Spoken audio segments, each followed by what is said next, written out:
Mungkinkah ku bayar belanja tanpa sentuhan? Mungkin dong, ini hanya HP yang kau sentuh. Tinggal scan QR aja.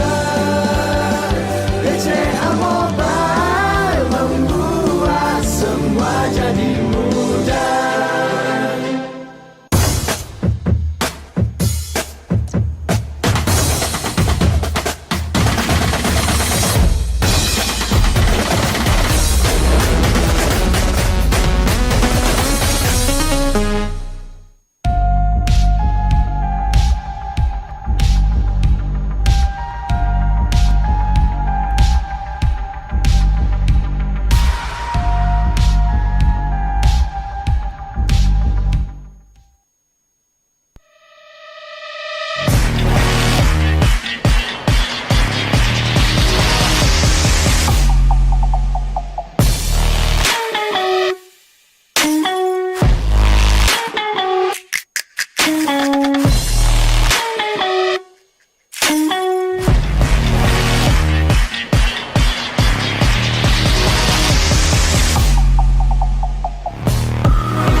Established in 2011, CashCloud is a pioneer in digital marketing industries in Southeast Asia, being one of the very first companies with a large presence in influencer marketing. CashCloud is worldwide, opening a door for businesses to market through influencers everywhere. Our exclusive talents create a variety of entertaining content. CashCloud, creating tomorrow's positive influence.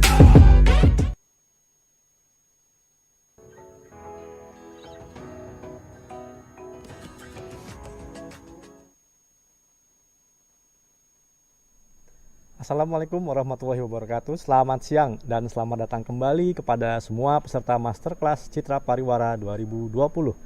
Perkenalkan, saya Eka Haritsyah yang akan menemani Anda semua hari ini di acara Masterclass Citra Pariwara 2020 Channel 1 sesi kedua. Masterclass Citra Pariwara adalah kelas kecil untuk belajar dari tokoh-tokoh yang berpengaruh dalam industri ini, yang tentunya kekuatan dan skill kreatifnya sudah tidak diragukan lagi. Ada 3 kelas di kategori utama, yaitu Culture, Crafting, dan Technology, dan masing-masing terdiri dari 3 kelas juga. Dan tadi sebelum makan siang kita telah melihat sesi pertama pada kategori Culture, sebuah presentasi yang amat menggugah dengan judul Major Cultural Shift, Pop Culture Post-Covid oleh Dr. Muhammad Faisal, Founder dan Executive Director Youth Laboratory Indonesia. Dan sekarang kita akan masuk ke sesi kategori berikutnya, yaitu kategori crafting yang tidak kalah menarik dan akan dibawakan oleh Yunanto Wiji Utomo dari Science Journalist dan Interactive Content Manager Kompas.com, dan Anthony Lee, Political and Law Editor dari Harian Kompas. Tentu saja acara ini tidak akan bisa berlangsung tanpa dukungan dari sponsor-sponsor kita seperti MLD Spot, MTech Group, SCTV, Indosiar dan Video, IM3 Oredo, Kompas Gramedia, Harian Kompas, Kompas ID, Kompas.com, Kompas TV, Grid ID, Tribun News, dan tentunya Kementerian Pariwisata dan Ekonomi Kreatif. BCA tidak ketinggalan, MNC Media, RCTI, MNC GTV, iNews, RCTI Plus, dan MNC Portal. Nielsen, Metro TV, RTV, Antv, Jawa Pos, Kaskus TV, First Media, Trans TV, Trans 7, Gash Cloud, IndiHome, dan TV One. Dan tentunya sebagai sebuah acara Citra Pariwara tidak akan terlaksana tanpa dukungan dari agensi-agensi. Ada Densu Indonesia, Isobar, Dwi Sapta, Hakuhodo Indonesia, Lotus, IDAC Indonesia, Think Tank, Vlog Kreatif, dan FAB Group. Oke, sesi kedua kita hari ini mulai pukul 13 sampai dengan 13.35 berjudul Write with Heart yang akan dibawakan oleh Bapak Yunanto Wiji Utomo, Science Journalist dan Interactive Content Manager dari Kompas.com, dan disambung dengan bagian kedua tidak kalah menarik dari Anthony Lee, Political dan Law Editor dari Harian Kompas. Dan sesi ini kita akan belajar dari tim visual interaktif Kompas yang direpresentasikan oleh Pak Yuwanto Wiji Utomo, di mana timnya telah berhasil memikat hati audiens untuk menjawab salah satu isu yang paling menantang dengan ide-ide yang segar dan meraih penghargaan AAS Kavli Science Journalism Award di Amerika Serikat. Di kelas ini juga peserta akan ditantang untuk memecahkan sebuah brief dari salah satu masalah yang lagi hot dan menantang yang latar belakangnya akan dijelaskan oleh Anthony Lee, ya, Political dan Law Editor di Harian Kompas. Tentu saja sebelum kita memulai sesi ini, ada baiknya kita kenalan dulu dengan presenter kita di sesi ini. Mari kita ajak Bapak Yunanto Wiji Utomo untuk bergabung secara virtual.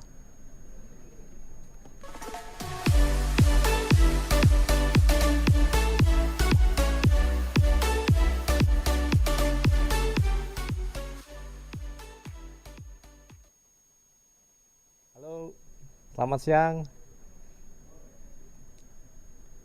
Selamat siang, Mas Yunanto Wiji Utomo. Halo, selamat siang, Mas.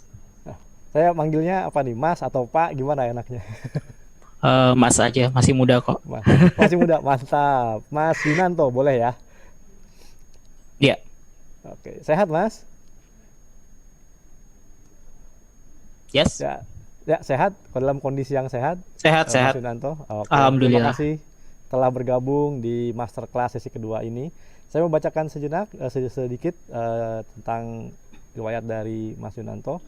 Beliau adalah jurnalis sains dan pengelola konten interaktif untuk Kompas.com dan selama 10 tahun terakhir mengerjakan banyak proyek yang melibatkan pemuda dan khalayak umum, khususnya pada hal sains. Dan pada tahun 2016 memproduksi konten sains visual pertama di Indonesia yang berjudul Gerhana, sebuah perjalanan memahami semesta melalui matahari, yang kemudian menjadi benih peraih penghargaan salur Kompas.com. Ya. Selama pandemi ini, dia menghasilkan serangkaian konten visual dan juga interaktif yang berjudul Virion. Nah, ini yang menerima penghargaan perak di American Association for the Advancement of Science di Amerika Serikat. Luar biasa menarik. Ya, dan untuk itu sebelum kita mulai sesi ini, kita persilahkan kepada Mas Yunanto untuk membawakan materinya. Oke, terima kasih.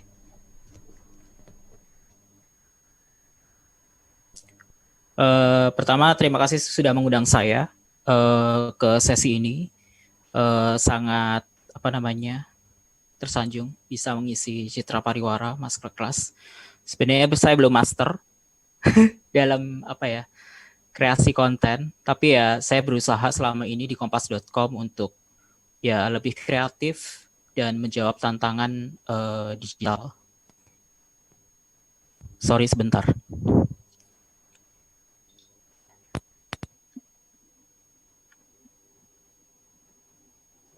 Dengarkah? Tes.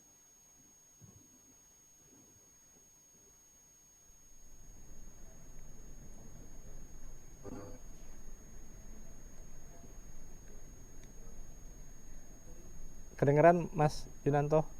Oke. Ya, Oke. silakan lanjut. Ya, terima kasih sudah mengundang saya. Mungkin bisa langsung ke materinya, slide-nya. Oke, sebelumnya buat pengantar seperti yang dikatakan, saya mengelola sebuah kanal di Kompas.com namanya Visual Interaktif Kompas. Kanal ini sudah ada sejak 2016. Nah, fokusnya sebenarnya lebih ke konten-konten visual. Mengapa? Nanti saya coba jelaskan di awal. Next mungkin. Nah, saya mau mengajak teman-teman semua atau semua yang hadir di sini untuk tahu dua istilah. Yang pertama digital. Saya yakin kita semua tahu. Tapi di sini digital itu merepresentasikan sebuah era mungkin sederhananya, di mana kita masih mencoba mengenal atau istilahnya digital ini masih berupa hal baru. Kita mengenal aplikasi digital, lalu media sosial, lalu media massa daring atau online.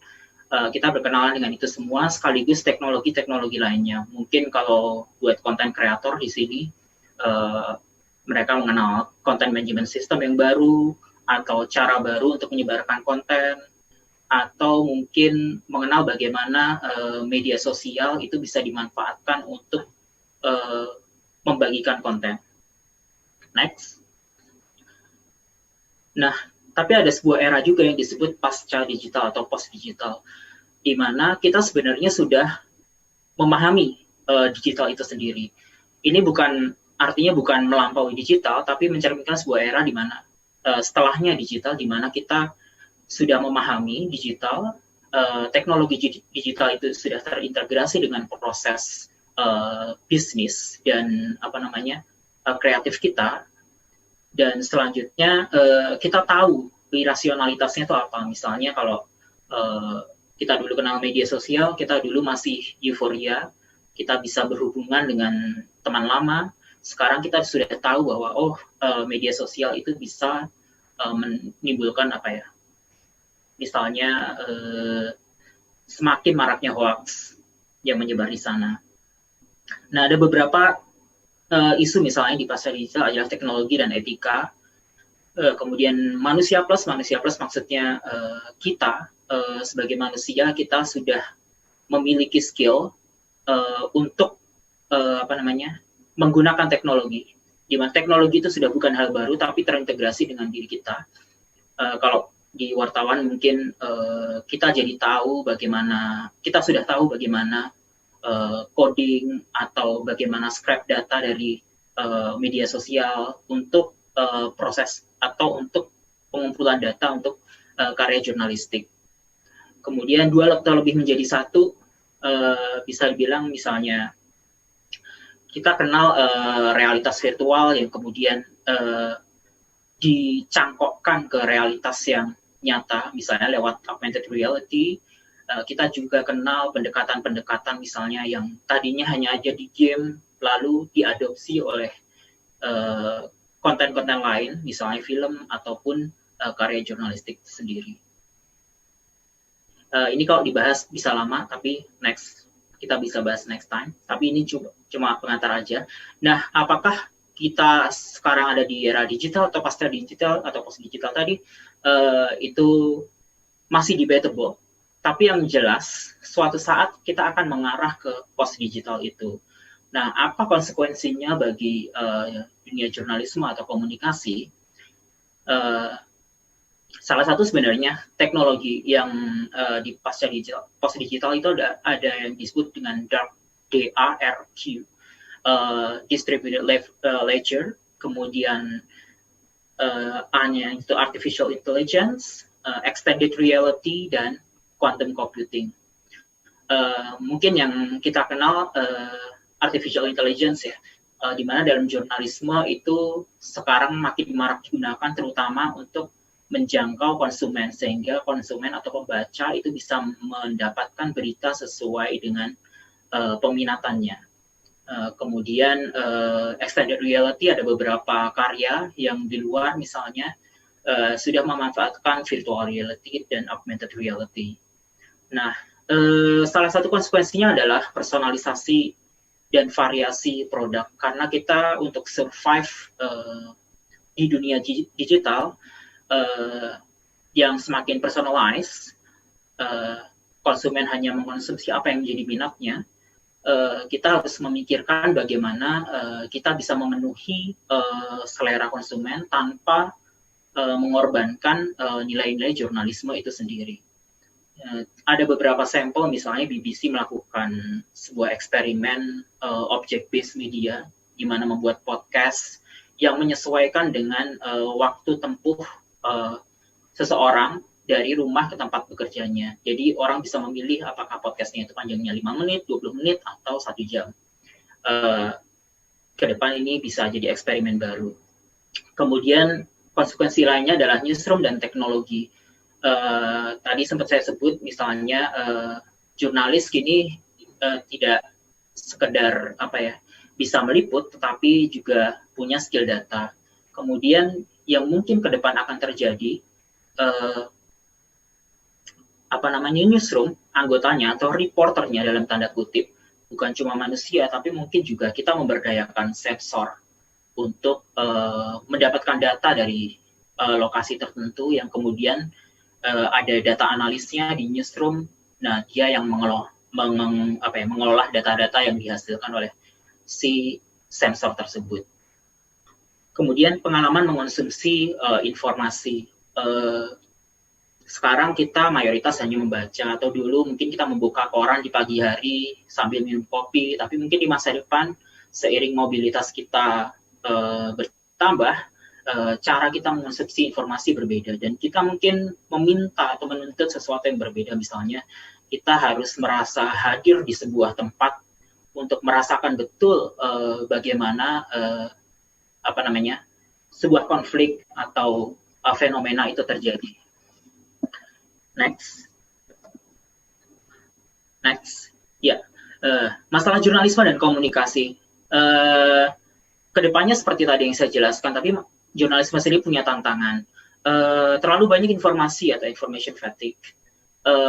Kita merasa kadang jurnalis memproduksi banyak karya dan kita merasa orang harus mendengarkan. Kalau misalnya, contoh misalnya COVID ya, soal COVID, kita nulis bahwa orang harus pakai masker, dan kita merasa kalau mereka nggak melakukan, mereka nggak mendengar kita, padahal mungkin kontennya nggak sampai, atau simply pesannya atau inti pesannya itu nggak bisa ditangkap. Kemudian kita punya tantangan dalam transformasi dan tantangan model bisnis kita. Kalau dulu media mengandalkan iklan, sekarang iklannya banyak diambil oleh YouTube, Facebook, dan tech giant lainnya. Dan transformasi sendiri juga, transformasi di newsroom atau di perusahaan medianya juga penuh tantangan. Lalu masih ada asumsi-asumsi, ini lebih ke asumsi soal bagaimana jurnalisme ke depan. Kadang-kadang kita, misalnya dulu waktu tahun 2012, sempat ada diskusi, apakah media cetak akan bertahan? Asumsinya waktu itu adalah media cetak akan bertahan karena media cetak menyajikan konten yang lebih komprehensif, sementara media online hanya sepotong-sepotong. Kenyataannya, kalau nggak salah hanya dalam waktu 6 bulan setelah diskusi itu diadakan, New York Times membuat konten online long form yang berjudul Snowfall, mungkin bisa di-googling nanti, yang kemudian mematahkan asumsi tadi. Nah, kita nggak tahu bagaimana jurnalisme ke depan itu di era post-digital itu. Next. Nah, di sisi lain ada platform komunikasi lain yang sudah cukup berhasil dalam menjangkau konsumen. Misalnya game, populasi gamers di Asia Tenggara meningkat sampai, diprediksi sampai 250 juta pada 2021, itu hampir setara dengan penduduk Indonesia. Lalu Line Webtoon punya 100 juta views pada 2019, dan Wattpad yang saya nggak tahu pada akrab atau enggak, tapi mungkin yang nulis fiksi pada akrab, punya 80 juta views, punya 80 juta monthly users. Kemudian Netflix sendiri pada masa pandemi ini meningkat 74% penggunanya hanya di Indonesia. Next. Nah, nah, kita suka berasumsi tadi konten serius itu tidak mungkin ada di media digital, padahal ini salah satu vlog. Salah satunya kalau di bidang komunikasi sains adalah sains itu susah dipahami dan lain sebagainya, sehingga orang cenderung nggak baca. Tapi ternyata salah satu vlogger itu Vsauce channelnya, orangnya namanya Michael Stevens, punya sekitar 16 juta subscriber di YouTube channelnya. Sehingga ini membuat kita harusnya bertanya, apa sebenarnya masalah, apakah konten yang nggak bisa ditangkap, atau cara kita yang harus menyesuaikan dengan perubahan orang mengonsumsi informasi. Next.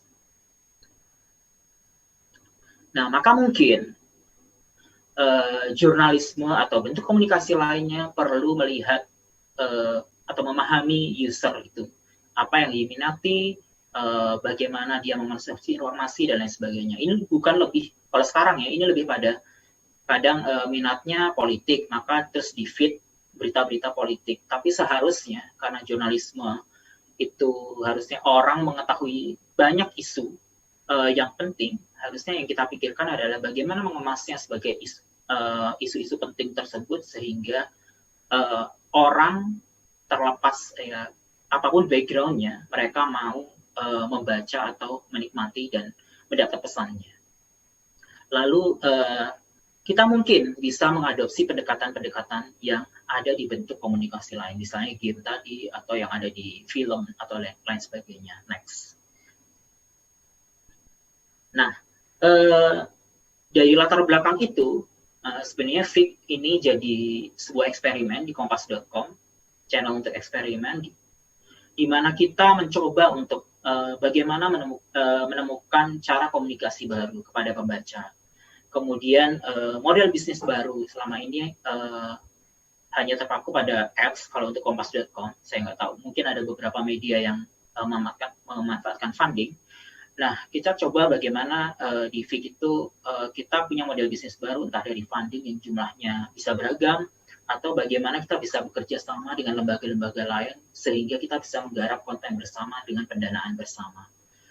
Next, lalu pola kerja baru. Selama ini wartawan menulis sebagai satu-satunya kreator.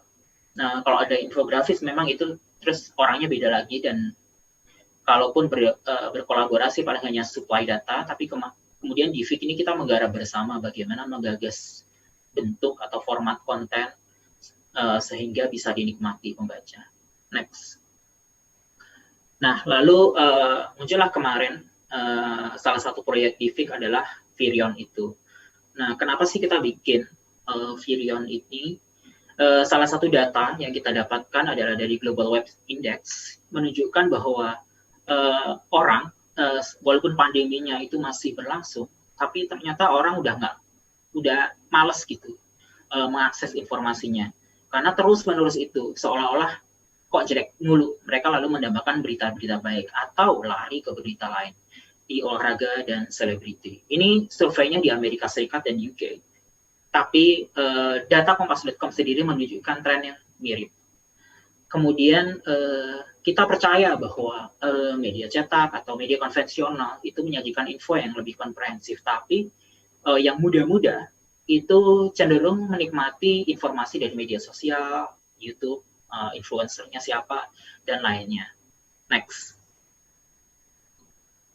Nah, kemudian kita punya misi lah dengan data tersebut, gimana kalau kita membuat konten yang soal COVID ini, yang kompleks ini, ke audiens yang muda dan relatif nggak ngerti gitu.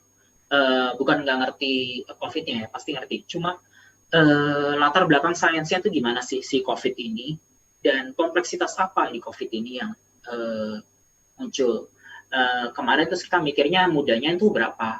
Ya mudanya sebenarnya dari umur 11 tahun ke atas atau kelas 5 SD ke atas sampai agak mungkin ke orang dewasa yang malas baca gitu, karena nggak bisa dipungkiri bahwa ini terlalu kompleks dan nggak semua orang mau untuk terus-menerus menggali informasinya. Next. Nah, bagaimana ke proses kreatifnya kemarin? Sedikit share aja. Next. Next, ya. Formatnya apa? Kita kemarin sempat riset beberapa. Yang debut ini sebenarnya mungkin nanti bisa googling. Dia ceritanya adalah cerita seorang migran yang diceritakan di sini dari Vietnam, migran dari Vietnam ke Australia. Nah, ceritanya cukup kompleks, tantangan-tantangan apa yang dia temui dan masalah-masalah migran itu apa saja, tapi disajikan dengan format yang orang enak menikmatinya. Next. Kemudian ini di Ethics Comics, bisa googling juga, ini banyak membahas masalah etika dengan bentuk comic strip seperti ini. Next. Nah, ini sebenarnya fiksi, Strangers from Hell. Ini salah satu webtoon favorit saya di Line Webtoon. Ceritanya sebenarnya lebih ke psikologi ya. Bisa baca nanti detailnya. Next. Ada pendekatan lain di Wattpad. Cerita fiksi yang semula itu pengarangnya itu linear aja namanya, alurnya. Dan endingnya satu, di sini jadi bisa ada pilihan dan endingnya banyak. Mungkin yang kalau akrab dengan ini mungkin akrab dengan Netflix, serial Netflix Black Mirror Bandersnatch, itu salah satu bentuk interaktif naratif. Next. Nah, ini juga salah satu text-based game. Text-based game itu ya mungkin bentuk paling jadul dari game itu sendiri. Yang ternyata masih cukup lumayan penggemarnya. Dan Open Sorcery ini, karya Abigail Kaufman ini berbayar dan cukup banyak orang yang mendownload dan bisa komunikasiin soal masalah-masalah kompleks. Next. Nah, lalu kita putusin lah, kebetulan waktu bikin, saya lagi S2 dan salah satu yang saya pelajari adalah game design. Nah, kemudian kita putusin bikin webtoon dan bikin news game. Ada 2 seri webtoon dan 1 seri news game. Next. Nah, tantangan desain ceritanya apa sih kemarin? Satu hal yang kita mesti sadari adalah ini konten jurnalistik. Jadi ini harus akurat. Kita harus mempertimbangkan proximity-nya dengan pembaca dan beragam elemen jurnalisme lainnya. Lalu pemilihan temanya, lalu tokohnya. Temanya apa sih yang cukup kompleks untuk dikomunikasikan dan gimana kita menemukan tokoh-tokoh yang cukup berpengaruh atau cukup enak untuk dijadikan tokoh di dalam komik. Lalu tantangannya sumber daya manusia juga karena kita terbatas, kita nggak kayak mungkin advertising agency yang punya ilustrator yang bagus. Kita sangat terbatas dan ilustrator kita kerja untuk banyak proyek. Next. Nah, untuk menjaga kualitas jurnalismenya gimana? Pertama, kita wawancara dengan ahli, memastikan bahwa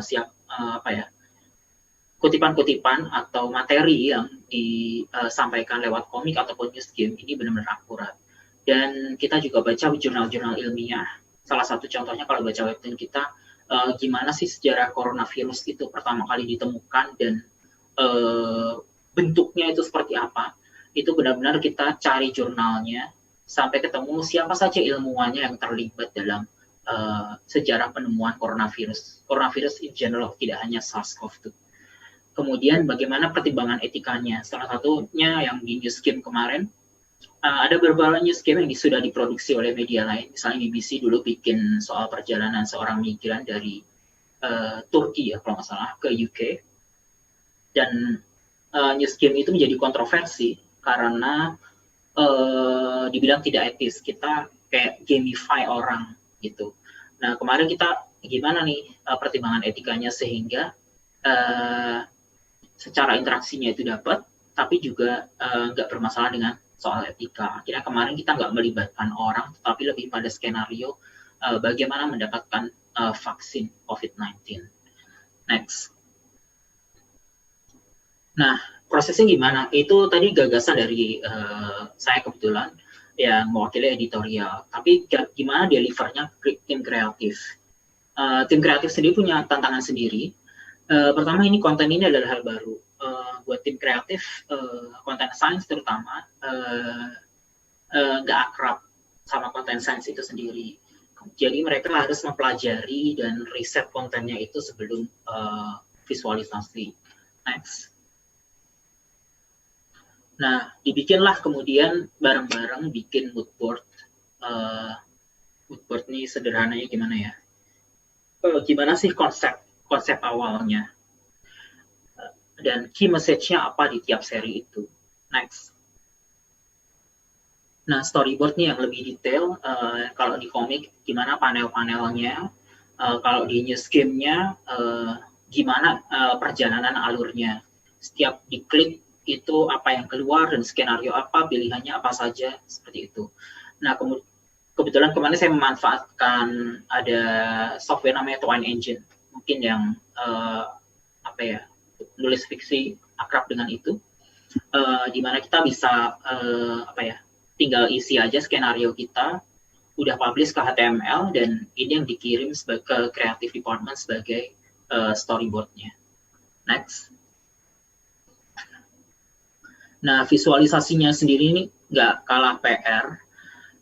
Ya, dari storyboard tadi visualisasi, dan kita kemarin kebetulan sempat bingung konsepnya komiknya ini kayak apa, karena kita ada keterbatasan ilustrator tadi. Kita biasa sebenarnya nggak punya ilustrator yang bisa gambar dari scratch, sehingga kita harus nemuin konsep visualisasinya biar cukup fun gitu. Jadi kita pilih kemarin ya kayak komik-komik jadul, mungkin Superman tahun berapa ya, 60-an.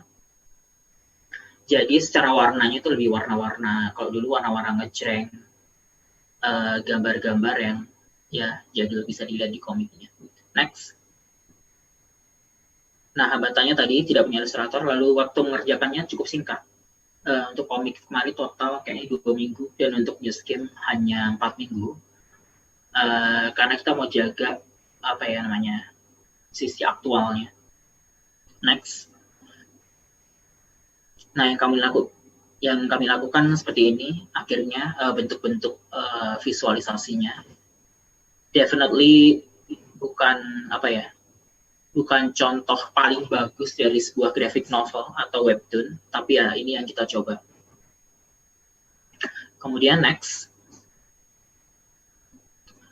Nah, dari sisi UX-nya sendiri gimana sih? Salah satu pertimbangannya, karena banyak gambar, nah kita coba optimalkan sehingga nge-load-nya cepat. Ini gambaran aja untuk website yang punya budget bundle size sekitar 3 MB, itu untuk gambarnya aja itu 1,7 MB. Next. Nah, ini lebih ke teknik ya, gimana largest contentful page ini neranginya. Gimana kompromiin antara desain yang kita mau dengan dengan kecepatan atau bukan kecepatan sih, bagaimana kenyamanan user dalam melihat. Next.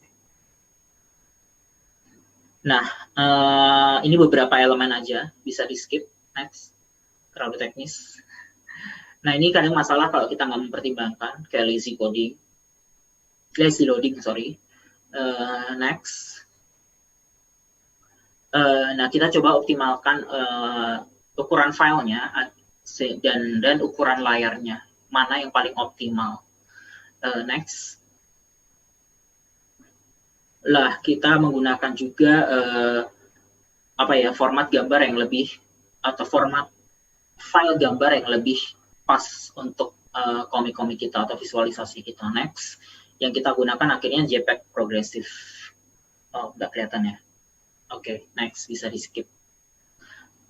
Nah, ini bisa dibandingin. Yang satu bisa menyesuaikan dengan ukuran layar, yang satu ada bagian gray area-nya. Next. Nah, ini bisa di next. Next, UI UX tadi sudah dibahas basically gambaran tadi. Nah, ini yang pertimbangannya karena banyak orang memanfaatkan smartphone untuk mengakses, apakah ini mobile friendly atau enggak. Terus kita coba merefleksikan dari pengalaman kita, karena ada beberapa engine yang sudah memudahkan tim editorial sebenarnya untuk membuat sendiri. Tapi kita coba refleksikan Twine Engine itu membantu atau enggak. Dan kemarin kita dapatkan ya itu membantu untuk menyusun storyboard, tetapi tidak bisa langsung di-publish di website karena nggak support banyak gambar. Next. Nah, dan mungkin ini salah satu yang kita cukup proud ya. Karena kita nggak cuma produksi konten terus kita bangga itu aja, tapi kita coba evaluasi. Kita survei, ada kita sematkan di SurveyMonkey di situ, di mana pembaca bisa memberi feedback. Surveinya ini kemarin mencakup 2 hal, pengalaman pembaca sendiri dalam menikmati konten dan apakah pembaca menangkap kontennya. Jadi kita berikan 10 pertanyaan sebagai quiz, sebagai indikator apakah mereka memanfaatkan itu. Lalu kita juga ada wawancara UX secara virtual kemarin. Ada sekitar 50-an orang yang kita wawancara. 80-an orang kita wawancara buat ngasih feedback lebih detail soal kontennya. Lalu kita juga kasih survei ke pakar jurnalisme, terutama untuk melihat persepsi mereka apakah yang seperti ini bisa dibilang sebagai konten jurnalistik atau cuma konten buat anak-anak aja. Nah, ke depan kita coba kita ingin sekali untuk beberapa periode sekali kita publish sebuah report sehingga orang bisa tahu hasil eksperimen kita gimana. Nah, next. Nah, tadi gambaran singkat proses produksi videonya. Nah, balik lagi ke FIG-nya, sebenarnya apa sih potensinya? Yang ingin kita highlight sih kolaborasi untuk menemukan atau untuk menalar komunikasi digital itu. Karena kalau saya merasa banyak riset soal konten jurnalisme digital, tetapi sangat terbatas riset soal bagaimana kita harus mengembangkan pendekatan sehingga kita bisa menjangkau pembaca. Kemudian kita coba bekerja sama, kita ingin mengajak untuk bekerja sama untuk eksperimen konten, baik menggagas ide, pengerjaan, sampai kalau mungkin kan pendanaan bersama. Next. Nah, misalnya apa sih yang bisa dilakukan? Contoh sekarang lagi, riset apa yang bisa dilakukan? Contoh sekarang lagi nge-trend jurnalisme data, tapi kita nggak tahu pasti nih apakah ini membuat orang lebih paham atau tidak. Kalau ada grafik-grafik di jembreng di di koran atau di website, apakah orang skip itu, membaca itu? Kalau membaca, apakah mereka memahami atau lebih ke deskripsinya aja? Lalu juga pointer tuh kalau mungkin semua baca kayak 5 hal yang membuat kamu gendut, 1, 2, 3, 4, 5. Apakah itu lebih membuat orang bertahan di sebuah artikel? Karena salah satu kemarin yang saya temukan ya, salah satu pemenang AAS juga, itu dia menuliskan in-depth artikel dalam bentuk pointer-pointer tersebut. Next. Nah, ini challenge juga, terutama buat teman-teman di advertising agency ya, atau mereka di in-house creative department. Mungkin nggak sih kita membawakan isu-isu kompleks dalam menjawab isu-isu kompleks lewat bisnis kita. Contoh nih kemarin yang Dike lakukan, misalnya dia mempekerjakan seorang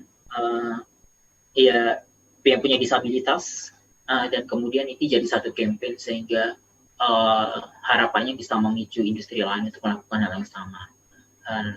Next. Nah, ini yang satu yang sudah sebenarnya waktu itu SKK Migas ya, memproduksi konten lewat FIG ini sehingga bukan untuk sekedar menguraikan apa yang mereka lakukan, tapi membangun awareness soal ketahanan energi. Next. Nah, beberapa gagasan misalnya, karena sekarang lagi nge-trend startup ya, mungkin nggak sih Gojek dan Grab itu menggagas solusi untuk sampah plastik. Sebenarnya udah dilakukan kayak mengurangi alat-alat makan, tapi mungkin nggak yang lebih progresif daripada itu. Misalnya memberikan rating mana merchant yang plastiknya lebih sedikit daripada yang lain. Lalu juga gimana sih Traveloka ikut menggagas soal wisata berkelanjutan. Seperti itu. Next. Sudah, ini terakhir kayaknya. Tapi yang mungkin belum termuat di slide ini adalah mungkin take home message-nya ya. Kalau mungkin ada di sini content creator.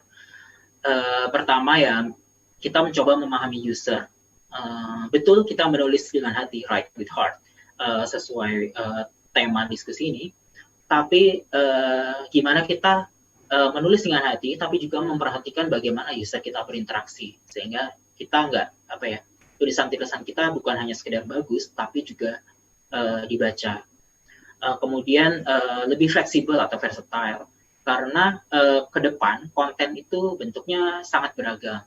Sekarang ngetren podcast, sehingga penulis di sini bukan hanya menulis dalam bentuk teks seperti sekarang, tapi ya nulis bentuk teks, tapi nantinya kemasannya adalah podcast atau yang tadi komik. Mungkin kita harus nulis dengan cara yang berbeda. Kalau dulu nulis panjang itu sangat dipandang wah banget. Sekarang kita harus nulis istilahnya microcopies, nulis dengan singkat tapi kena. Nah, seperti itu mungkin. Oke, Mas. Saya kembalikan ke moderator. Siap, terima kasih Mas Yunanto atas pemaparannya. Sangat menarik. Jadi memang bahkan jurnalisme pun perlu memahami users ya Mas ya. Dan jurnalisme pun perlu mengadopsi pendekatan dari platform lain, sehingga contohnya tadi Virion itu menjadi sukses di Amerika dan mendapatkan penghargaan perak. Ini ada beberapa pertanyaan dari saya nih Mas, kalau boleh ya, sambil kita menunggu pertanyaan dari peserta. Sebelum saya bertanya, saya ingin mengingatkan kembali kepada peserta untuk bila ingin bertanya, tolong diketik melalui chat box dan menggunakan template nama, company atau universitasnya dari mana, dan pertanyaannya apa. Tentu nanti akan ada pertanyaan terbaik yang mendapatkan cenderamata dari Panitia Citra Pariwara. Nah, Mas, ini pertanyaan pertama nih Mas dari saya. Kan banyak sekali tantangan yang dilalui tuh oleh tim visual interaktif Kompas maksud saya, VIK ya, untuk memproduksi video ini. Bagaimana caranya Mas Yunan dan tim itu bisa terus maju gitu, bisa percaya akan konsep dan cerita yang akan diproduksi? Akhirnya tuh menghasilkan sebuah karya yang menarik audiens dan juga memenangkan award. Gimana tuh tips-tipsnya tuh Mas? Sebenarnya kemarin nggak punya ekspektasi besar ya. Ekspektasinya kemarin sebenarnya lebih personal. Kebetulan saya lagi studi aja S2, dan kemarin tuh ya mungkin buat semua yang mengenal media online itu kan image-nya sensasional, clickbait dan lain sebagainya. Padahal di dalam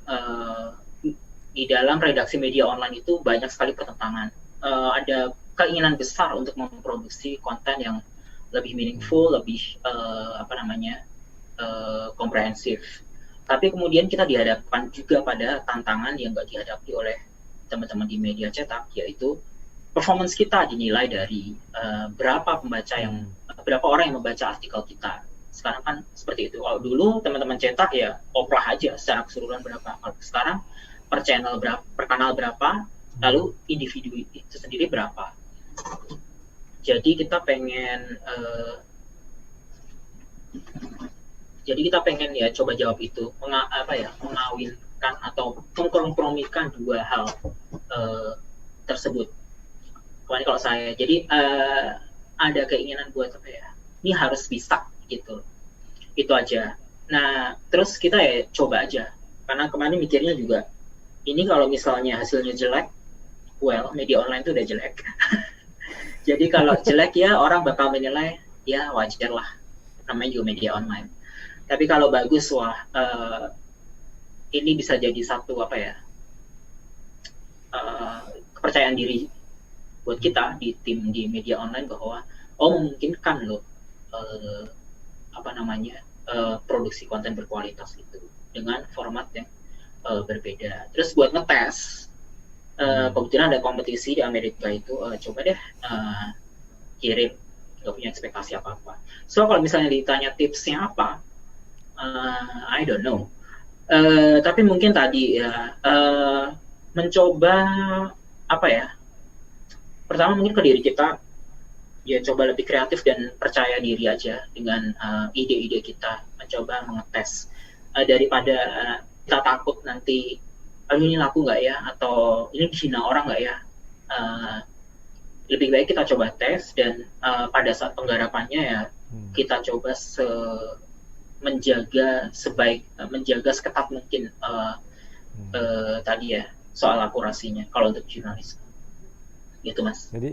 Jadi memang semua berasal dari hati ya, karya Virion ini ya Mas ya. Drive-nya dari hati, semua juga dari hati, bisa dibilang begitu ya. Ya, Pertanyaan bisa kedua. dibilang gitu. Tapi seperti tadi yang sudah saya bilang, coba perhatiin tren data-data ada. Mungkin di Indonesia nggak banyak ya data itu. Saya harapkan juga kalau ada scholar yang ikut acara ini, harusnya scholar juga bisa melakukan itu. Karena di luar negeri, inovasi-inovasi itu di-guide oleh banyak survei. User itu pola konsumsinya gimana, sehingga itu memandu kita content creator terlepas apapun bidangnya untuk berinovasi. Mantap. Oke, pertanyaan kedua nih Mas dari kami. Ketika lagi proses ideation, what comes first tuh? Apakah riset dahulu, ide dahulu, atau mediumnya dahulu yang terbersit di benak tim tuh Mas? Ketika sedang ideation. Riset baru, mediumnya, dan satu lagi? Riset dulu kah, ide dulu kah, atau mediumnya dulu yang terpikir? Ide dulu sih. Ide dulu. Kebetulan kemarin belajar, ya seperti saya bilang tadi, saya belajar game design. Dan ya ada keinginan untuk mencoba mengaplikasikan itu. Jadi itu dulu sih, format-formatnya dulu. Baru, ya kalau medium, basically saya kerja di online aja. Dan medium yang saya punya adalah kompas.com dan channel Fik ini. Jadi ya, kalau medium ya udah otomatis itu, itulah mediumnya. Berarti ide, lalu riset, dan juga medium ya. Memang kira-kira seperti itu flow-nya. Oke, boleh cerita di balik layar gitu prosesnya Mas Yunan dan tim menentukan tema dan alur cerita? Tadi memang sudah disentuh ketika presentasi, cuma apakah bisa dielaborasi lebih dalam? Ceritanya gimana? Prosesnya kemarin sebenarnya banyak ini ya. Lumayan kompleks ya, kita cukup edit banyak. Misalnya dalam bikin news game, tadi seperti saya bilang, kalau di komik atau di game ini kan mesti microcopies, teksnya itu pendek gitu. Tapi kalau dirangkai itu kena. Nah, padahal jurnalis itu biasanya diajarinya ya teks yang komprehensif, dan kita misalnya kayak 300 kata atau 500 kata itu udah digolongkan pendek dalam jurnalisme. Kalau panjang in-depth itu bisa sampai 5.000 kata. Tapi ya di game ini nggak bisa 5.000 kata itu dimasukin ke satu game. Lalu di mana ruang visualisasinya? Atau di komik otomatis nggak bisa. Nah, kemarin jadi satu ya tantangan di saya adalah gimana merangkai sebuah skenario. Gimana tadi meluangkan dalam teks-teks yang pendek. Kalau skenario tadi misalnya di news game, kita kan biasanya nulis, kalau jurnalis tuh kita udah ada standpoint-nya. Kemudian kita mencoba menarasikan itu dengan linear. Ya ada awalannya, ada badinya, ada akhirnya, dan itu satu. Kemudian kemarin mikirnya itu apakah ini harus endingnya satu di game ini, terlepas dari kompleksitas pilihannya, atau endingnya beragam. Endingnya beragam, misalnya kalau nonton Black Mirror itu kan endingnya beragam. Salah satu konfliknya misalnya apakah harus membunuh ayahnya atau tidak. Lalu ketika sudah membunuh itu, apakah mayatnya atau jasadnya itu ditinggalkan atau dimutilasi. Itu konflik-konfliknya. Lalu apakah kan si tokohnya di situ mengalami depresi, apakah dia minum antidepresan atau buang aja antidepresan dari dokter. Ini kan endingnya banyak. Tapi kemarin akhirnya saya berpikir kalau endingnya banyak ini nggak masuk sih, karena sebagai jurnalis kita kita nggak bisa kayak memasrahkan aja kepada pembaca apa yang harus dilakukan. Pasti ada standpoint-nya sendiri. Dan kebetulan dalam temanya di news game itu adalah soal pengembangan vaksin, ada skenario yang lebih masuk akal dibanding skenario lain. Tentunya dalam ketika kita mau set endingnya itu di tengahnya kita uraikan kompleksitasnya. Misalnya kalau pilih vaksin yang virusnya inaktivasi, itu tantangannya apa? Kalau vaksin DNA seperti sekarang ini kayak AstraZeneca, itu tantangannya misalnya suhunya harus super dingin, lalu teknologinya baru, itu satu mahal, dua sulit didistribusikan. Nah, kalau inactivated nih apa saja tantangannya, itu yang kita uraikan. Terus gimana membuat bahwa orang ketika klik itu benar-benar sensasinya itu main game. Ini hal baru juga bagi saya. Makanya terus kemarin kita kayak masukkan di situ ada satu jebakan yang kita tapi juga harus meaningful. Misalnya yang saya masukkan adalah ketika ada peringatan bahwa sebuah pendekatan pengembangan vaksin itu punya risiko, apakah pembaca itu langsung mengabaikan peringatannya itu biar cepat atau membaca dulu. Nah, jebakannya adalah ketika mereka mengabaikan, ada kayak semacam tilang gitulah bahwa mereka melanggar etika. Karena sebenarnya juga dalam pengembangan vaksin atau obat ya kita harus memperhatikan risiko-risikonya. Gitu. Kurang lebih, Mas. Siap. Jadi bisa dibilang membuat sebuah news game itu tidak mudah ya Mas ya. Namun ada kepuasan tersendiri ketika news game itu dikonsumsi oleh user yang memang kita targetkan dan pesan yang mau kita sampaikan itu masuk dan terima dengan baik. Di situ ya kepuasannya itu. Tentunya di luar itu adalah award, itu kan tambahan ya Mas ya. Oke, itu jadi peserta itu adalah esensi dari Write with Heart dari Mas Yunan. Sayang sekali saya pasti ingin berbicara lebih lanjut tapi waktu juga yang harus memisahkan kita Mas. Terima kasih atas pemaparannya oleh Mas Yunan. Semoga kita bisa bertemu kembali di lain kesempatan ya Mas. Thank you Mas. Baik, see you Mas. Oke, nah tadi itu bagian pertama Write with Heart dari Mas Yunan yang menjelaskan tentang Virion, sebuah news game dari Visual Interaktif Kompas. Di bagian yang kedua ini kita akan menyaksikan pemaparan background jurnalis dan singkat. Itu diberikan oleh seorang jurnalis senior dari harian Kompas, yaitu Bapak Anthony Lee, Political dan Law Editor di harian Kompas. Beliau akan memaparkan sebuah perspektif dari isu yang perlu dipecahkan lewat penulisan, dan penulisan itu mengkolaborasikan data jurnalistik dan juga kreativitas dari advertising. Nah, di sini peserta akan mendapatkan tugas nih, dapat brief seperti biasa. Kita akan dapat brief dan brief ini akan diberikan oleh harian Kompas lewat Bapak Anthony Lee, Political Law dan Editor harian Kompas. Mari kita undang Bapak Anthony Lee untuk bergabung kepada kita secara virtual. Halo, saya panggilnya Mas Anthony atau Bapak Anthony? Mas aja, masih belum terlalu tua. Siap, Mas Anthony, selamat datang. Terima kasih sudah bergabung di acara Masterclass sesi kedua ini. Tadi di bagian awal Mas Yunan sudah memaparkan tentang bagaimana proses penciptaan Virion dan juga hasil dari Virion itu menghasilkan award dan membuat orang tergugah akan virus COVID-19. Nah, perlu saya sampaikan sedikit tentang Mas Anthony Lee. Beliau telah bekerja sebagai jurnalis di harian Kompas selama 14,5 tahun terakhir. Dan ketertarikan beliau adalah pada masalah demokrasi, pemilu, hubungan antara dana kampanye dan korupsi politik, serta media baru dan keterlibatan sipil. Dan di luar itu, beliau juga menyukai jurnalisme data. Begitu ya Mas ya? Oke, tanpa berlama-lama lagi, tanpa berlama-lama lagi di bagian kedua sesi ini, saya akan mengundang Mas Anthony Lee, Political dan Law Editor dari harian Kompas untuk langsung memberikan materinya. Silakan Mas.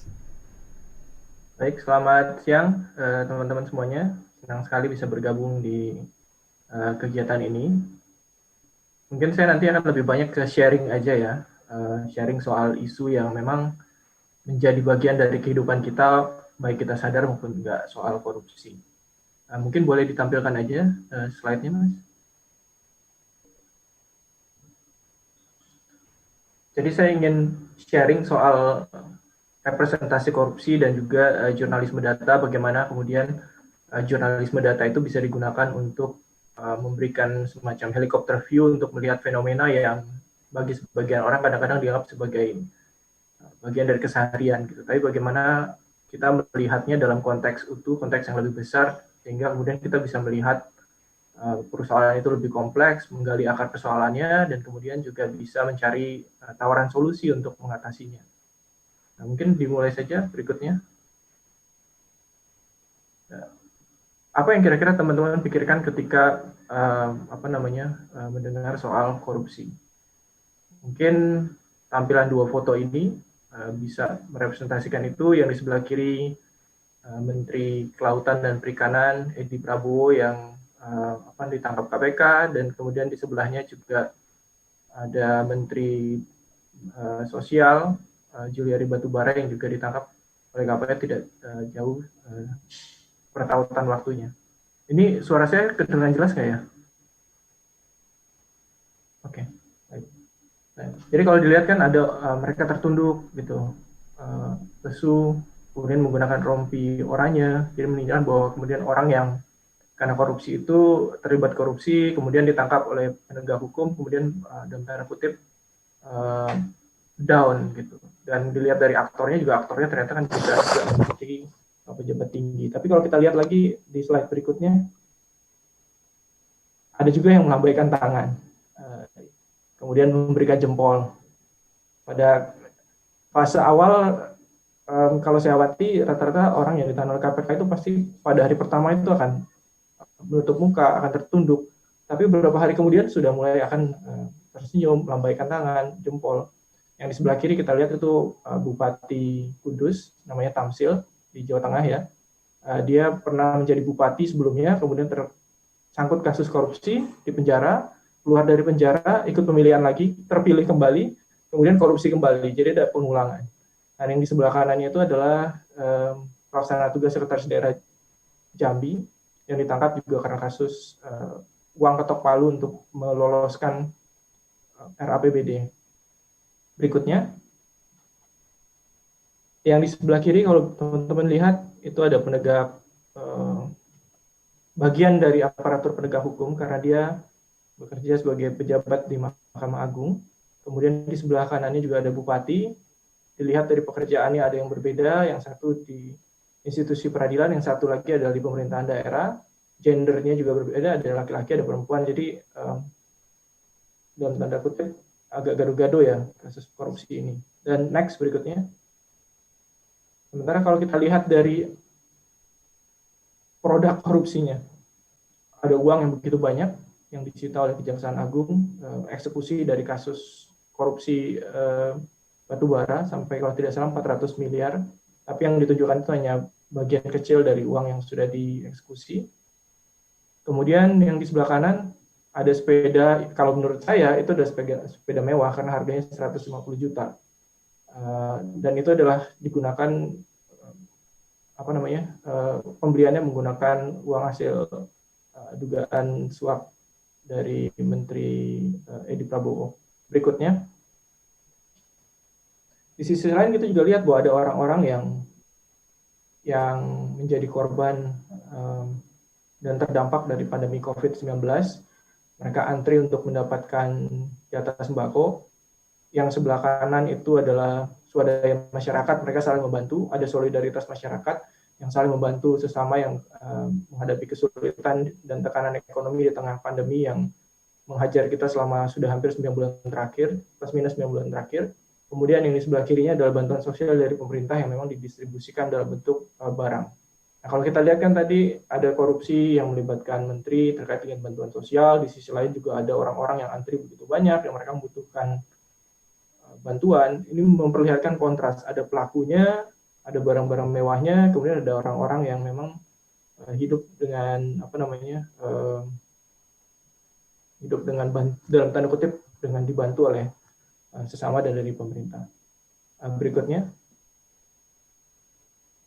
apa yang sebetulnya kita bisa pahami dari konteks itu, bahwa korupsi itu banyak sekali pemaknaannya, tapi kita bisa maknainya secara sederhana dengan review dari beberapa foto tadi itu, bahwa rata-rata yang dan hampir semua di konteks Indonesia itu Yang terlibat korupsi itu adalah penyelenggara negara, orang yang memang bekerja dalam mandat publik untuk melayani publik sebetulnya. Tetapi mereka menggunakan kewenangan yang diberikan dalam tanda kutip oleh publik itu untuk keuntungan privat. Siapa si privat itu? Bisa individu, bisa kelompok, bisa korporasi juga. Dan tipenya macam-macam. Ada yang penyuapan, seperti tadi beberapa disebutkan, pemberian kepada penyelenggara negara atau PNS untuk agar mereka tidak menjalankan atau menjalankan kewenangannya untuk kepentingan si penyuapnya. Kemudian juga ada yang menyalahgunakan keuangan negara, itu artinya dia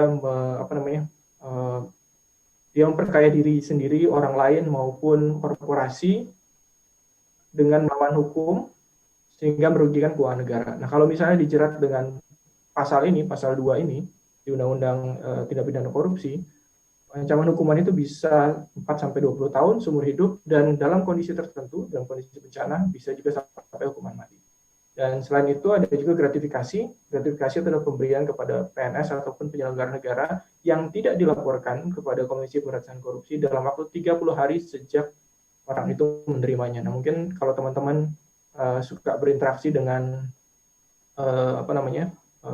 penyelenggara negara untuk kaitan dengan komunikasi ataupun periklanan, mungkin juga perlu berhati-hati untuk hal ini.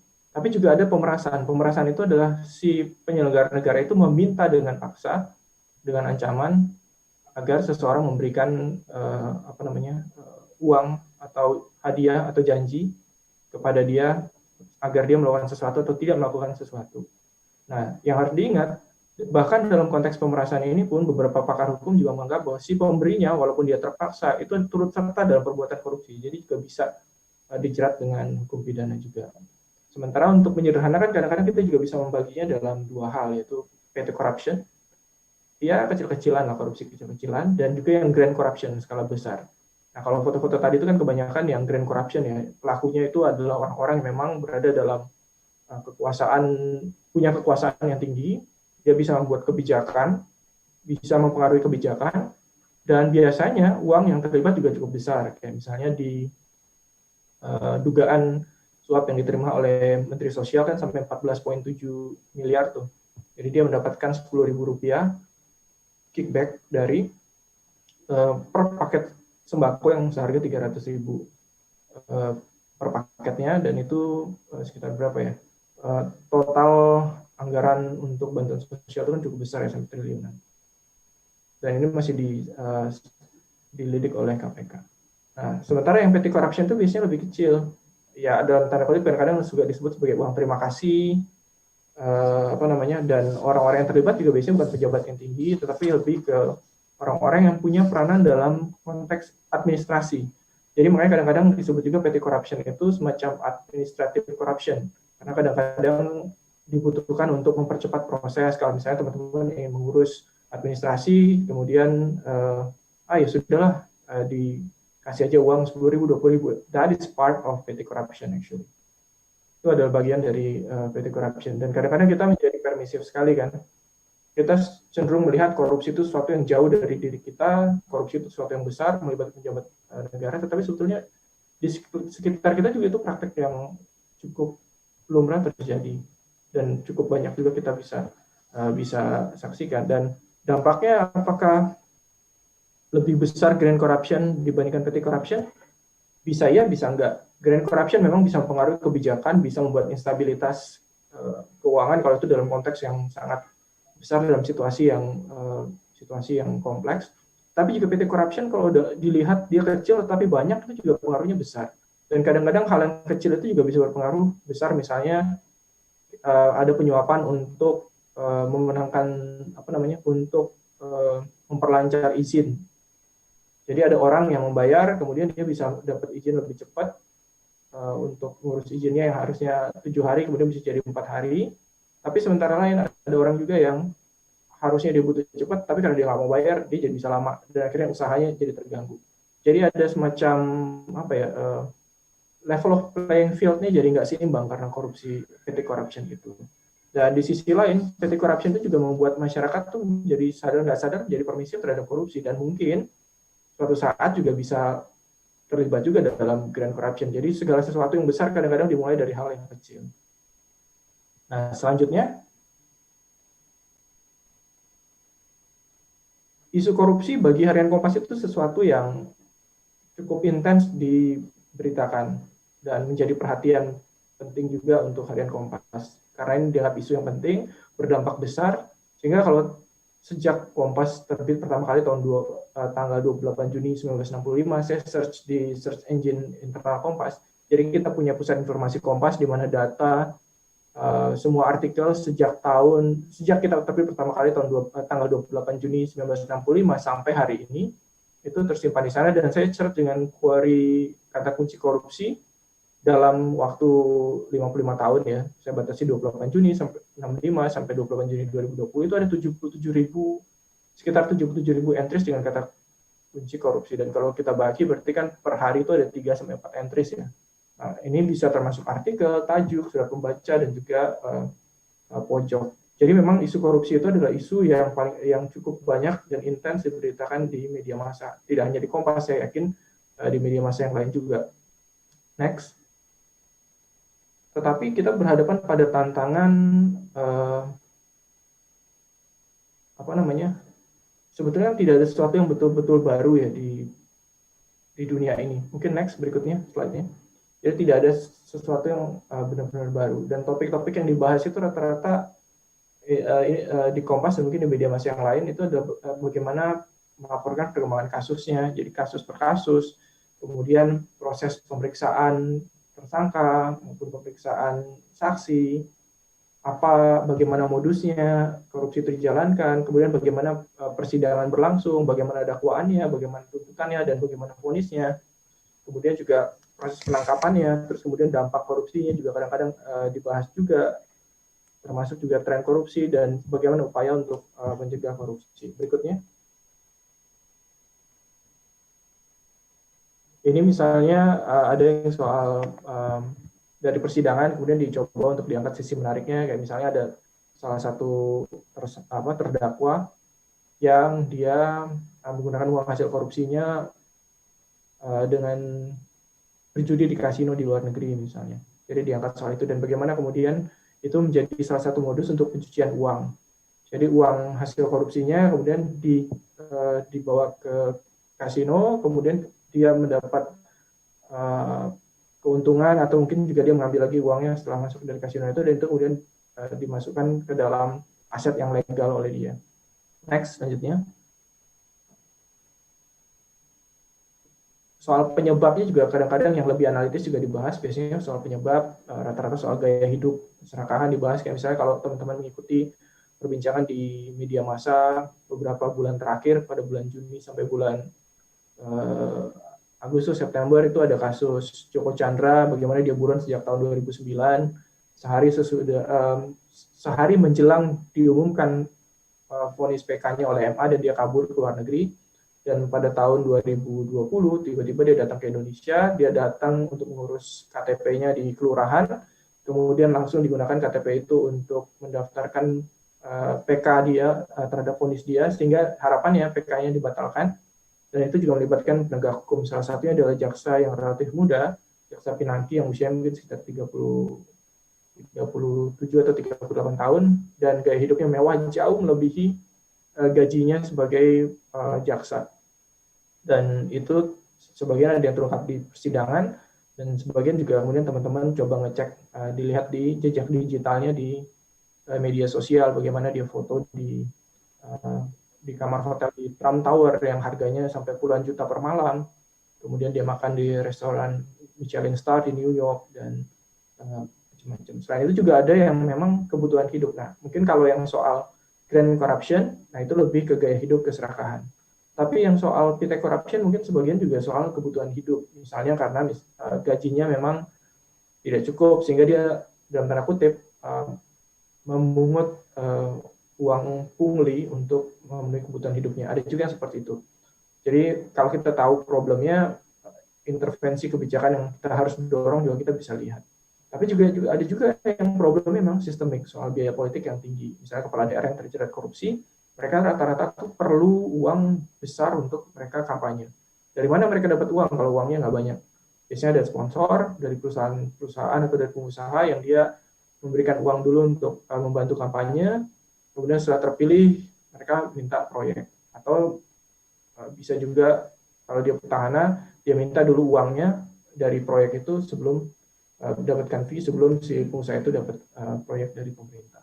Regulasi yang kurang bisa saja misalnya kita belum punya undang-undang soal aset recovery yang bagus, juga soal soal perampasan aset untuk memulihkan dampak dari kerugian negara yang ditimbulkan dari korupsi, sehingga perspektifnya tidak hanya soal punitif, bagaimana kita menghukum orang, memenjarakan orang selama-lamanya, tapi bagaimana kemudian ketika kasus korupsi itu terungkap, kerugian yang ditimbulkan oleh korupsi itu bisa kemudian dipulihkan.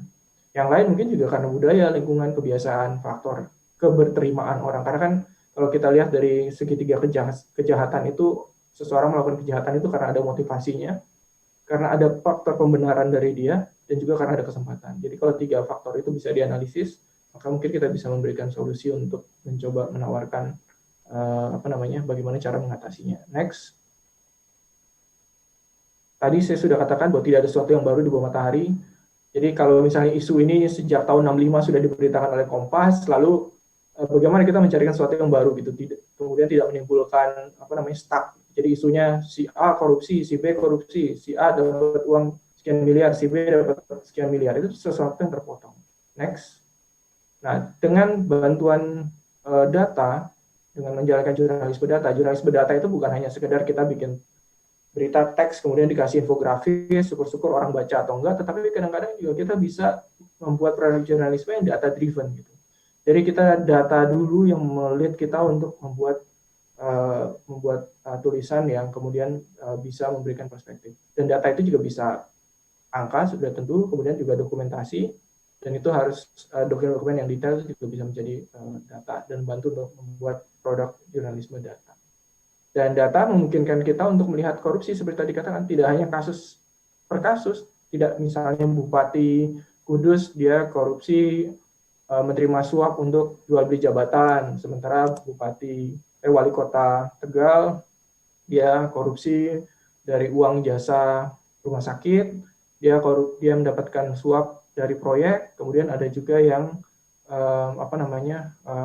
membayarkan uang untuk uang ketok palu, ada juga yang membayarkan untuk dana kampanye. Misalnya itu kalau kita lihat sepotong-sepotong, kita hanya melihat butir-butiran problem, tapi kita nggak bisa lihat secara keseluruhan. Jurnalisme data kadang-kadang memberikan kita tren, sehingga kita bisa melihat sedikit helikopter view, melihat ekosistem problemnya, dan kira-kira menawarkan apa yang bisa dilakukan dan perlu dilakukan. Walaupun kadang-kadang tawaran itu juga tidak diambil oleh pengambil kebijakan ya, karena mereka adalah bagian dari sebuah sistem politik yang problematik itu sendiri. Nah, kadang-kadang walaupun kita sudah punya data, kita perlu memberikan wajah kepada data itu supaya orang tertarik dan tidak melihat data itu sebagai sesuatu yang kering.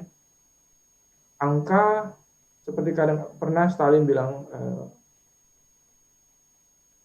kalau 1000 orang meninggal itu statistik, tapi 1 orang meninggal itu kan kita perlu memberikan wajah dari problem yang dihadapi supaya masyarakat itu punya proximity ke problem yang sedang dihadapi itu. Next, berikutnya.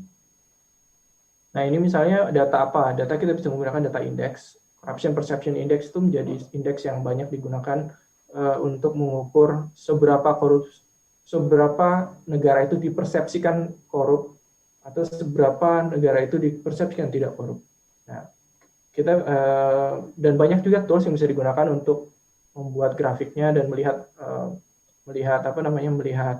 trennya. Ini saya gunakan dari VDM Institute, itu adalah institut di Gothenburg University di Swedia yang memang dia mengumpulkan data-data terkait dengan demokrasi, partisipasi politik, kemudian juga korupsi untuk melihat bagaimana demokrasi itu berlangsung di sebuah negara dan bagaimana trennya. Ini saya ambil satu bagian kecil dari indikator yang mereka gunakan, ya, salah satunya adalah Corruption Perception Index yang disusun oleh Transparency International.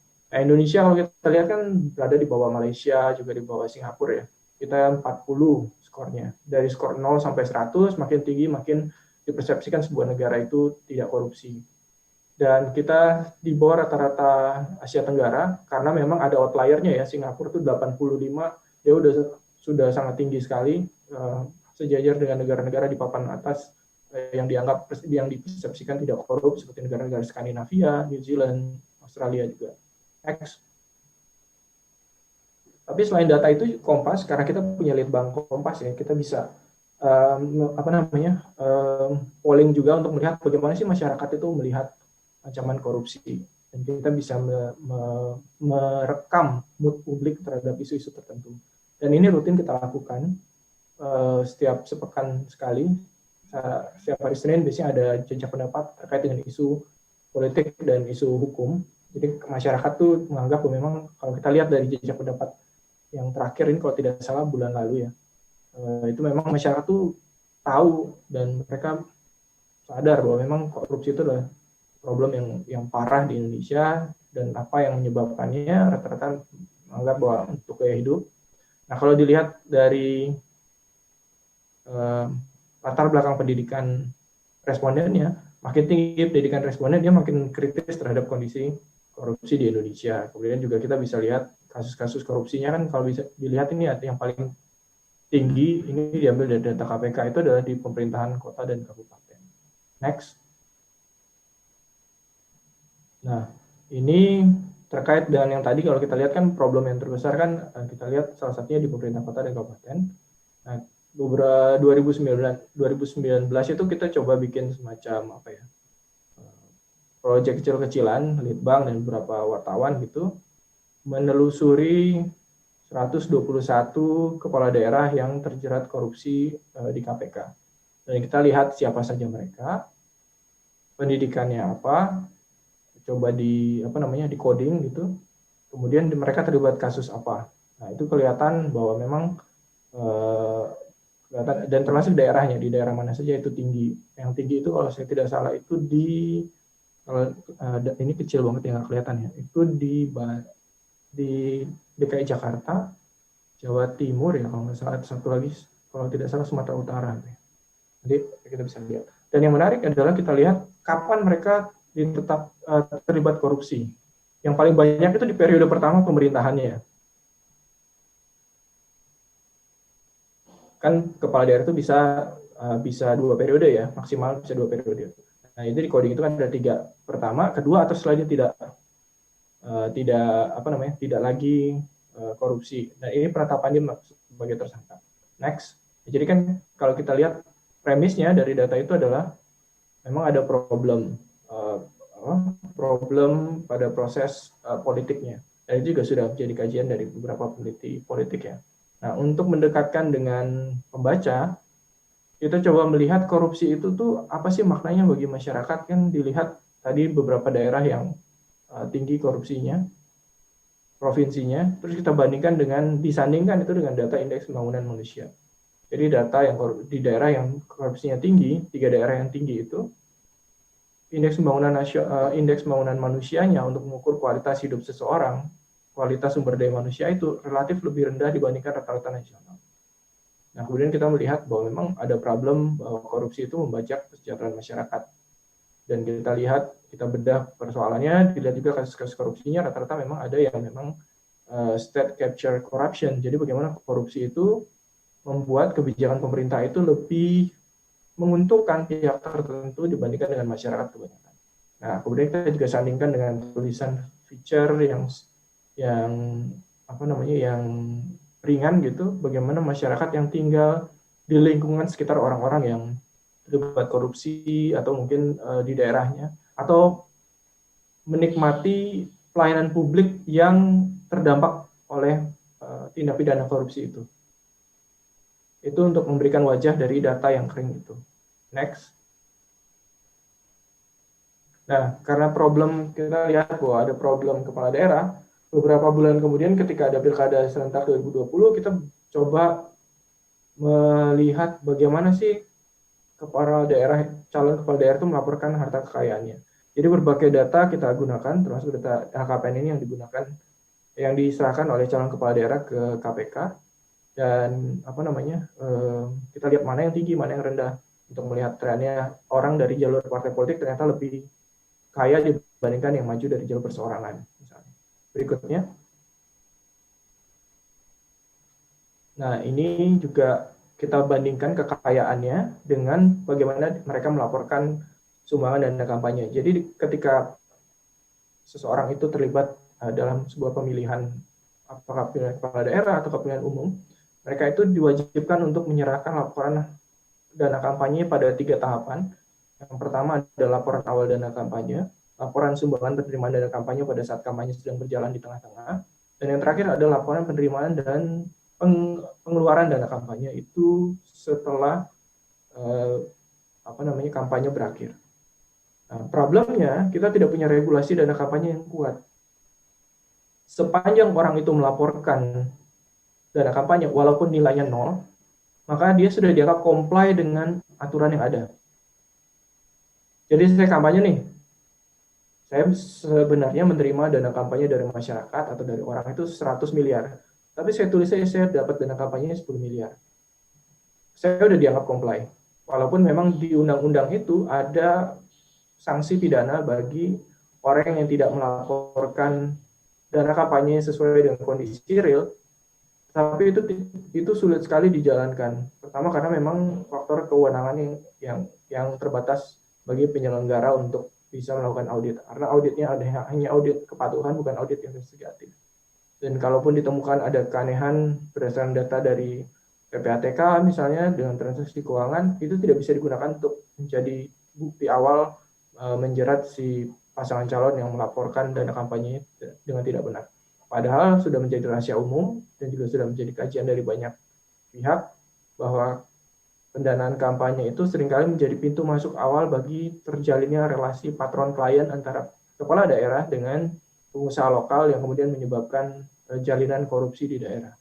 Jadi seperti tadi katakan, saya mau maju ke pilkada, saya nggak punya uang, saya dikasih uang oleh swasta, saya belanjakan untuk kampanye dan kadang-kadang juga untuk vote buying, untuk serangan fajar.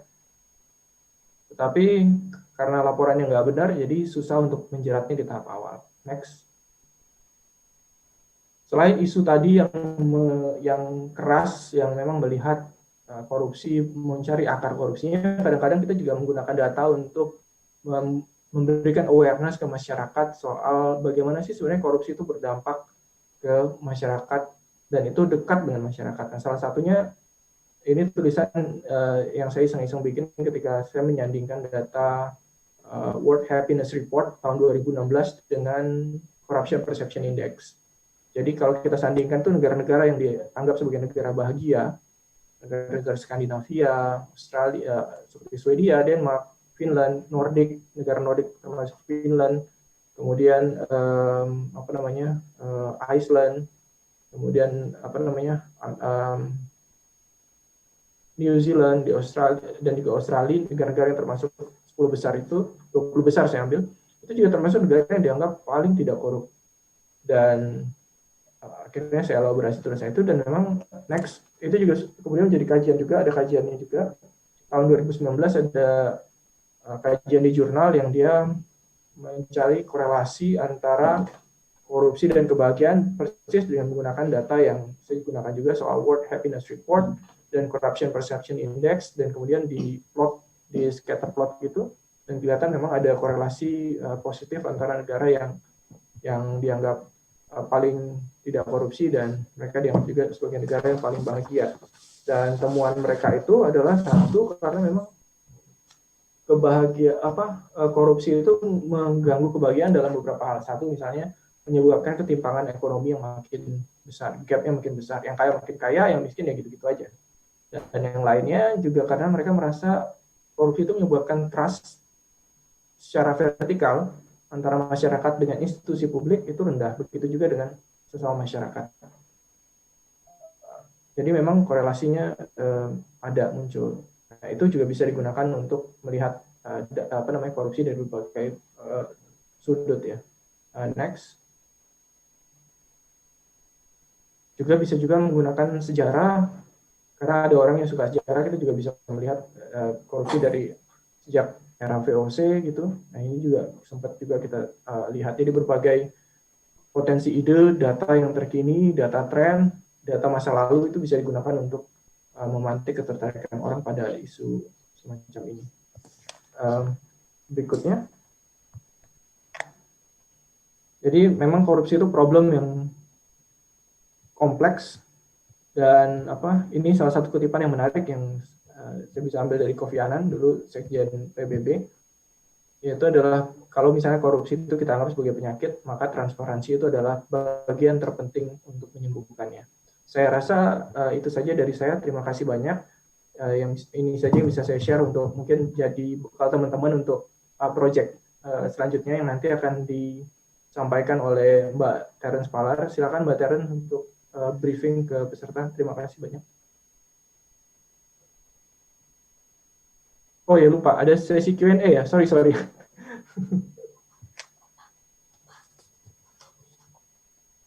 Saya kembalikan ke moderator dulu.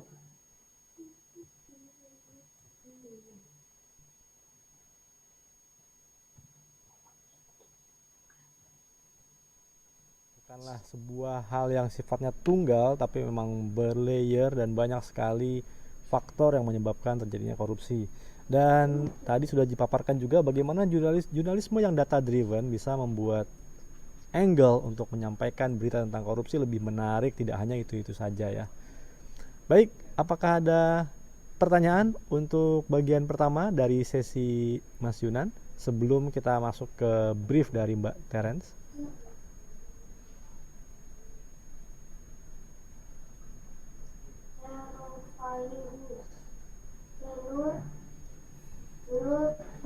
Jadi tadi ada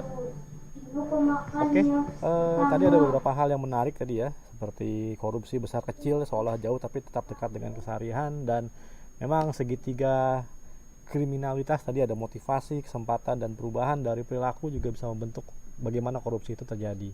Sepertinya belum ada pertanyaan, Mas Yunan, kita lanjut saja langsung ke sesi brief dari Mbak Terence.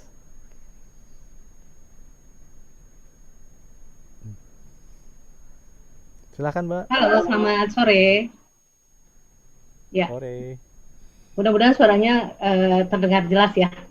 Oke. Iya, jelas. Boleh minta bantuan dari teman-teman panitia untuk ditampilkan materi briefnya.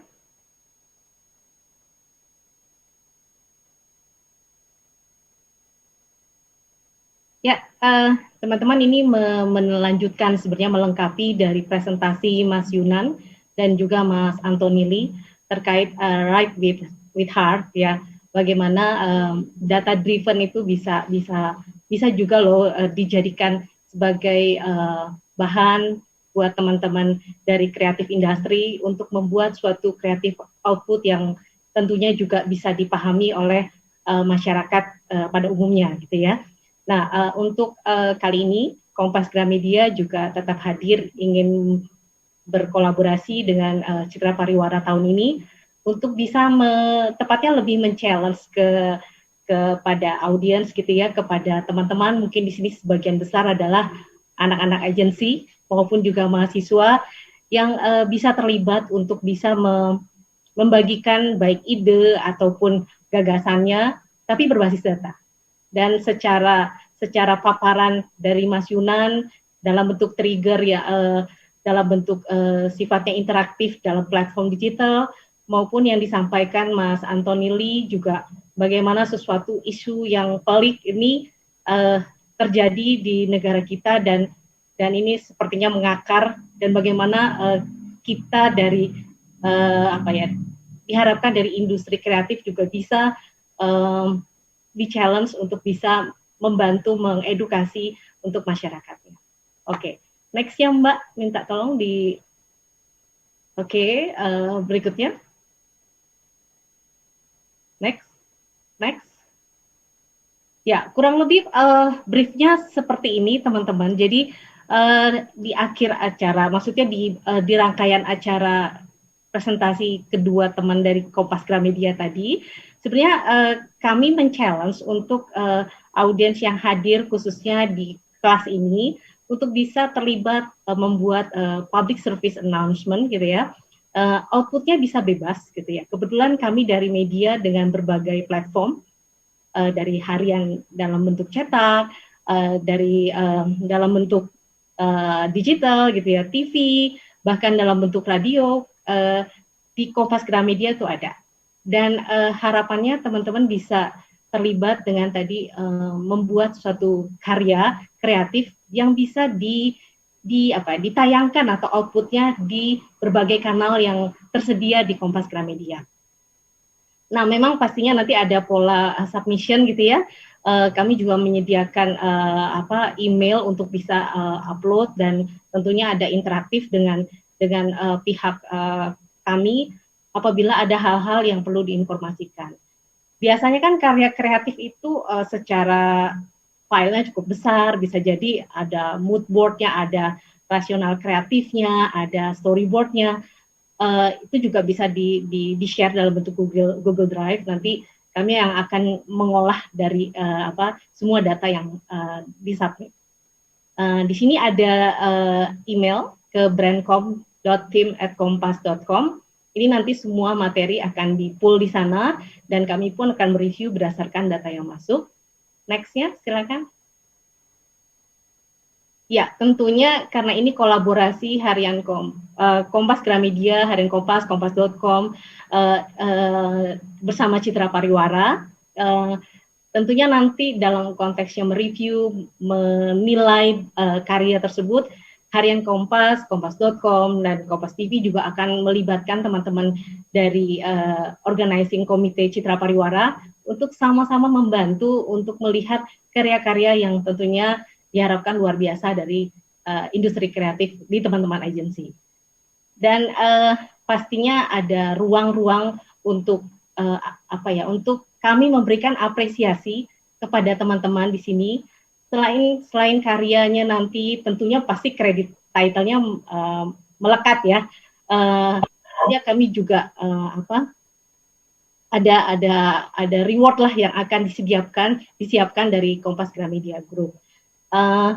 Untuk penayangan materi tadi juga akan disesuaikan dengan karyanya. Misalnya kalau dari sisi bentuk audio, ya kami akan buatkan dalam bentuk kami akan tayangkan di grup Kompas Gramedia yang bergerak di bidang audio gitu ya, ataupun bisa jadi kalaupun itu terkait PSA-nya adalah dalam bentuk PVC ataupun dalam bentuk print ad dan media online pun dapat kami sesuaikan untuk penayangannya di platform Kompas Gramedia. Nah, untuk topiknya sendiri yang di-challenge kepada audiens, di sini sebenarnya masih terkait dengan apa yang disampaikan oleh Mas Antoni sebelumnya. Next. Ya, kurang lebih ini sebenarnya meng-capture sedikit apa yang disampaikan Mas Antoni. Next, bisa lanjut, Mbak? Ya. Oke, next. Ya, temanya terkait mengenai petty corruption yang ya berapa waktu belakangan ini terjadi dalam situasi pandemi saat ini, dan ini menjadi suatu penyakit yang berat gitu ya, tapi banyak yang suka gitu ya, dan ini menjadi PR besar buat kita semua. Bahkan hal-hal yang kecil itu bisa menjadi trigger untuk orang membiasakan diri, dan akhirnya hal itu menjadi kebiasaan malah gitu ya. Dan ya tadi di masa pandemi sekalipun saat ini hal-hal seperti bantuan sosial itu bisa dijadikan peluang untuk melakukan aktivitas corruption. Oke, ini sebagai pengantar saja. Next. Nah, kurang lebih secara timeline-nya seperti ini. Proposal deadline-nya tanggal 15 Desember bisa kami terima di alamat email di brandcom@kompas.com, dan aktivitas ini bisa dilakukan secara personal dan juga bisa dilakukan secara tim untuk mengerjakan task dari public service announcement ini. Dan Kompas Gramedia juga akan mengumumkan pemenang dari atau misalnya dari berbagai platform yang nanti akan join di kanalnya Citra Pariwara, itu tanggal 18. Dan tentunya tadi seperti yang saya sampaikan, ada winner prize dalam bentuk memberikan value media buat penayangan karya-karya kreatifnya, dan tentu juga ada package hadiah dari kami. Next. Ya, kurang lebih seperti itu, Mas. Semoga banyak yang tertarik dan bersedia menghasilkan karya-karya luar biasa dari anak-anak ahensi. Terima kasih. Oke, terima kasih Mbak Terence atas briefnya, sebuah brief yang sangat menantang. Semoga peserta masterclass sesi kedua hari ini terinspirasi oleh pemaparan tadi dari Mas Anthony Lee dan tertantang dari brief yang disampaikan oleh Mbak Terence. Begitu ya Mbak ya. Nah, saya ingin memberikan kesempatan buat teman-teman peserta untuk bertanya apabila ada hal yang perlu diklarifikasi seputar brief. Bisa tulis di chat box dan jangan lupa tulis nama, perusahaan ataupun universitasnya dan pertanyaannya apa. Silahkan, mumpung Mas Anthony dan Mbak Terence masih ada di sini, jadi silahkan bertanya seputar brief yang beliau sudah sampaikan.